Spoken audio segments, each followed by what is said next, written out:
भटके विमुक्त एकत्र येऊन मंत्रालयावर धडक मारणार।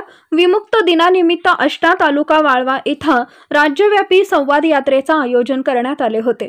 यावेळी भटक्या विमुक्तांचे नेते ॲडव्होकेट अरुण जाधव यांनी घणाघाती प्रहार केला। ते बोलताना म्हणाले की स्वातंत्र्य मिळून 78 वर्ष झाली तरी भटक्या विमुक्तांच्या आयुष्यातील विवंचना संपत नाही। सध्याच्या आधुनिक काळातही भटक्यांना शिक्षण, अन्न, वस्त्र, निवारा, कागदपत्र व मूलभूत गरजांसाठी धावाधाव करावी लागत आहे। त्यामुळे भटक्या जमातीतील सर्व 42 जातींनी संघटित येऊन आता व्यवस्था उलटून टाकली पाहिजे। आता आपण याचक न होता सत्तेला आवाहन दिलं पाहिजे।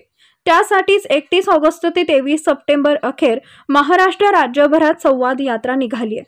त्याच्या दुसऱ्या दिवशी आष्टा इथं भटक्या विमुक्तांचा मेळावा आयोजित करण्यात आला होता। त्यावेळी संघटक सतीश शिकलगार, रमेश तात्या मोरे, प्रकाश मोरे या कार्यक्रमात स्वागत अशोक मदने यांनी केले, तर प्रास्ताविक संयोजक मुनीर शिकलगार यांनी, सूत्रसंचालन सागर माने यांनी केले, तर मारुती शिरतोडे, जयराज घाडगे, मोहन भिंगारडे, रामभाऊ थोरात, सुनील गुरव, दिगंबर लोहार, ललिता धनवटे यांनी मनोगत व्यक्त केले, तर आभार प्रदर्शन राहुल मोरे यांनी केले। यावेळी डोंबारी समाजातील अघोरी जात पंचायत निर्मूलन केल्याबद्दल समाजभूषण रमेश मोरे यांचा सत्कार करण्यात आला। प्रथम सुरुवातीला सांगली इथं क्रांतिसिंह नाना पाटील यांच्या पुतळ्यास पुष्पहार अर्पण करून अभिवादन केले। त्यानंतर जिल्हाधिकारी कार्यालयात भटके विमुक्त जमातींच्या प्रश्नांवर निवेदन देण्यात आले।